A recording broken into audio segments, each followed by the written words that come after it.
Come on in for the fastest hour in hockey. It's the Real Kipper and Bourne Show, Season 5. Nick Kypreos, Justin Bourne, Sammy McKee, Jake the Snake Schultz, and Derek Brandeo. We are live on Sportsnet 590 The Fan, Sportsnet 650 in Vancouver, 960 in Calgary, Sportsnet Plus. And if you don't catch us live, you can catch us on YouTube. Kipper reads all the comments. So he used to. When we were actually live on YouTube. When we were live, I'd have it on live, and you'd follow the comments, and there were some. That's how we got to know. There were some real Susie good Q ones. and friends back in the day. But there was a lot of comments on our first show. I know around the Connor McDavid stuff, a lot of people had opinion on YouTube, and it's all welcomed. I love it. Right? Why we do it. And a thumbs up. Remember, we used to ask for thumbs up. Yeah. We can still ask YouTube for thumbs up, Sammy. Give an air a thumbs up at home. Right? Jam-packed show. Because we got the general manager of the Toronto Maple Leafs in a few minutes. Brad Treliving will join us. We'll ask him a ton of questions on what he expects this season. Ask him what he thought early off of a home game last night where the Toronto Maple Leafs lost 3-2 in their first home exhibition game, which had a lot of familiar faces in that lineup as a shortened training camp, only a couple of games at home. Craig Berube building solid lineups that are pretty close to what we expect, I think, in October. Yeah, it was a good night up until the baseball also existed. Can I ask you, Kipper? We all watched the Leafs a little bit, but judging from the tone in the group text, when I was trying not to look at my phone, and I actually walked away from the TV multiple times because I couldn't watch the Yankees. I was too stressed. You were in on the Jays last night. Oh, yeah. No, it...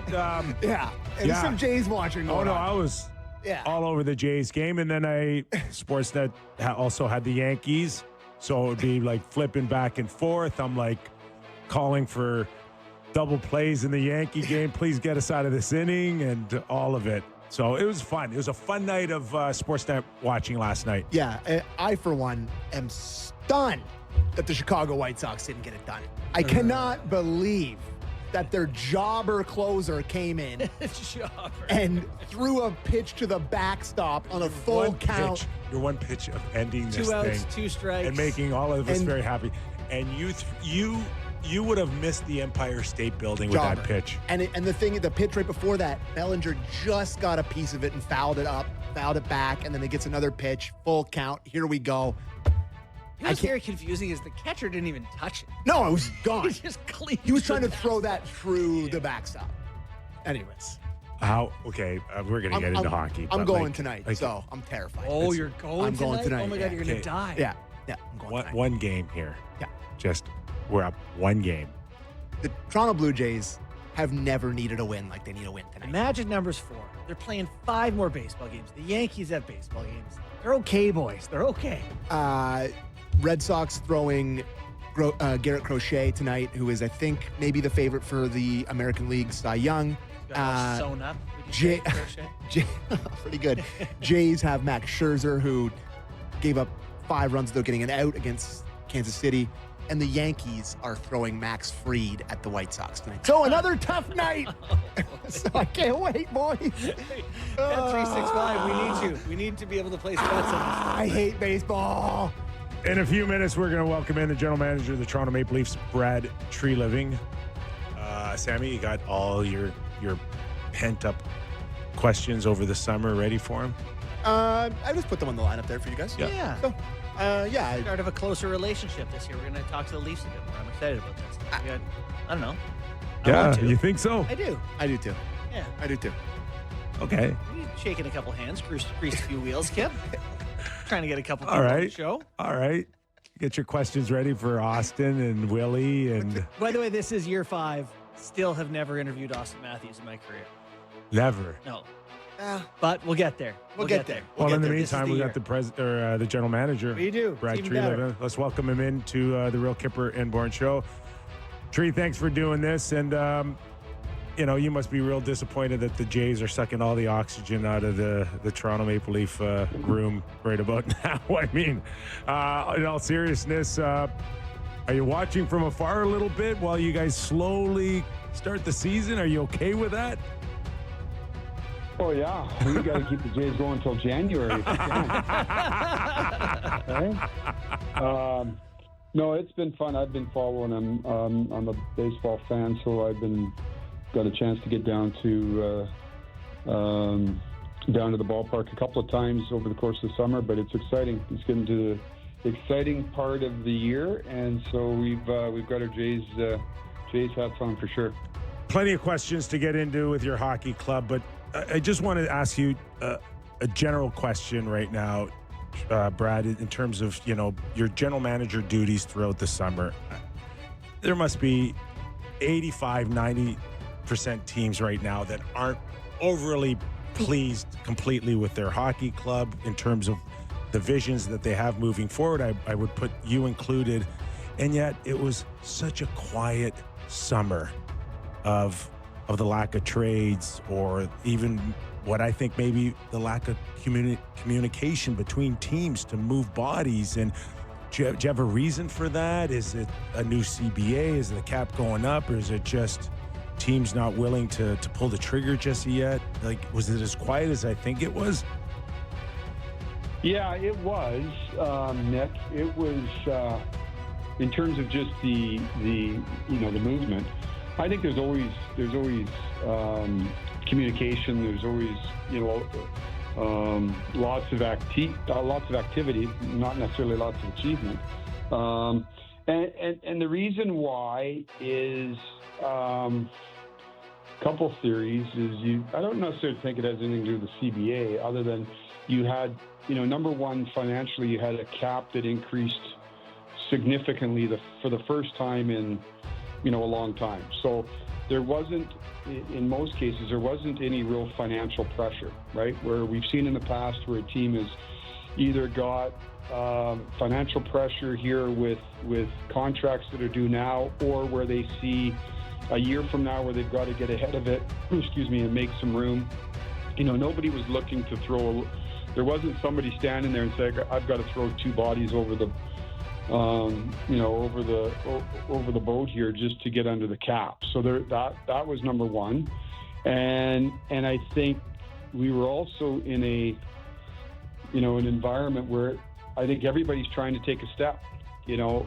People weren't trying to get rid of players; they were looking for players, and so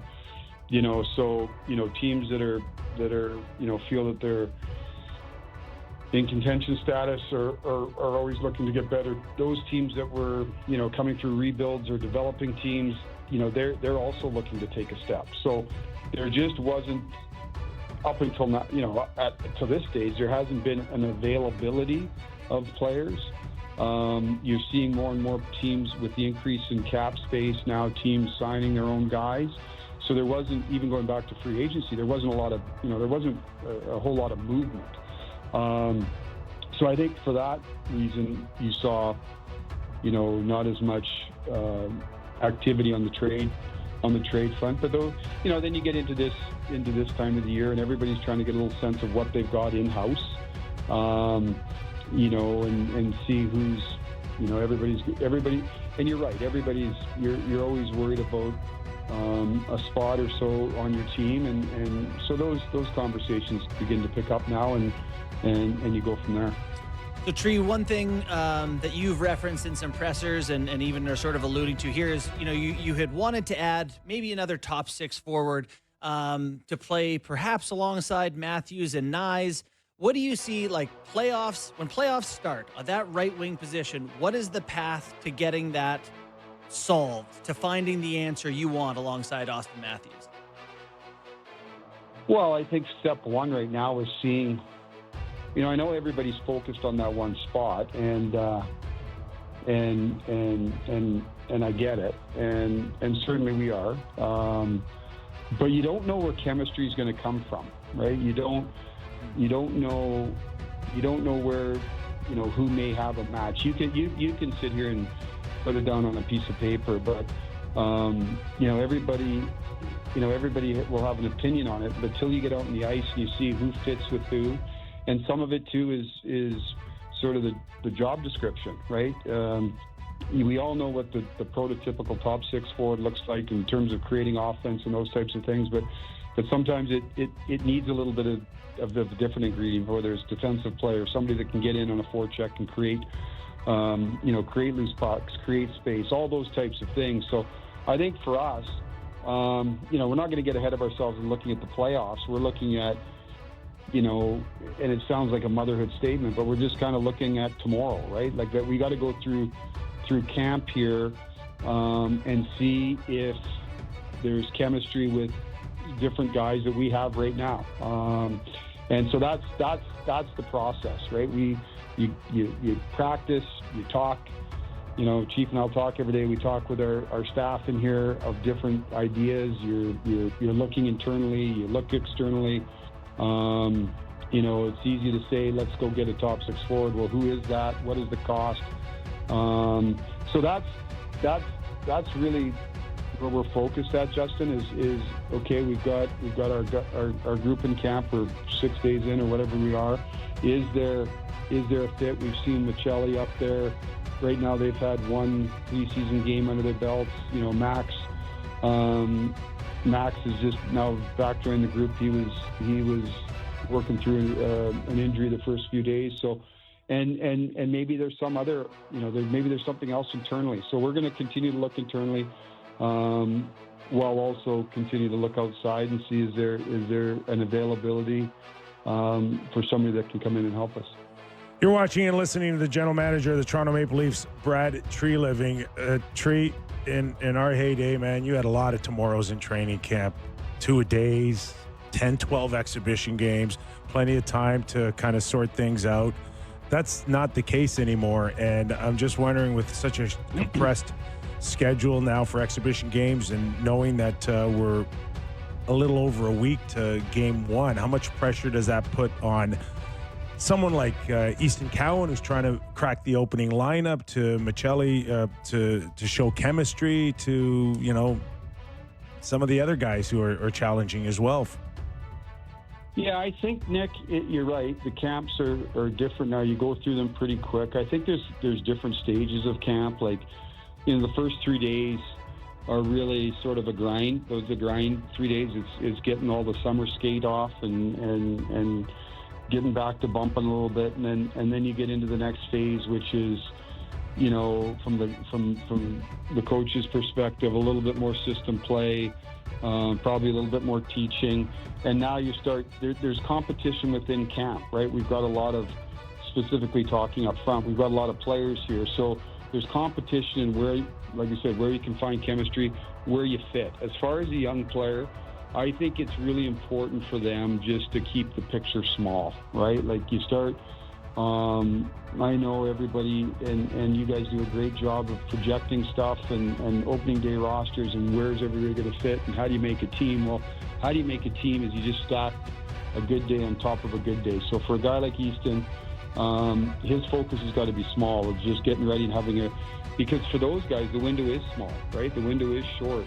I always tell young players, don't dip your toe in, because you're going to wake up and all of a sudden 3 or 4 days have gone by, and people start making decisions. So just start putting good day after good day. Worry about today. That's all you can really worry about, and then you recharge and get ready for tomorrow. And in Easton's case, I think he's had a really good camp thus far, right? He's I know him and Craig have talked a lot leading up to camp of just some of the things that he wants to see. He came in, he's, like all these younger guys do, they're more mature, they're bigger, stronger as each year goes by. He had another, had another summer behind him where he can work on his body. So, it's his third camp. You feel more comfortable in the surroundings. It's not all new. So I think, in particular, two young guys that have caught my eye is Easton and Ben Danforth's had he played again last night, and I thought he acquitted himself really well. And for them, it's keeping the picture really small, just worrying about tomorrow. Don't get 2 weeks ahead of yourself or 3 weeks ahead of yourself, or start looking around at the numbers. You can't control any of that. You can just control how well you play, and I think both have acquitted themselves well. There's some other action going on around your roster right now. In terms of the Joseph Wool absence, I know, we're not going to get into what specifically is going on, but I am curious how much of your time finding a solution there is being used. Is it something serious that you've got to make plans for, or is this something that just kind of wait for him to come back? Yeah, I mean, we're going to give Joe some space, and I appreciate that, Justin. Excuse me. He's doing well, and for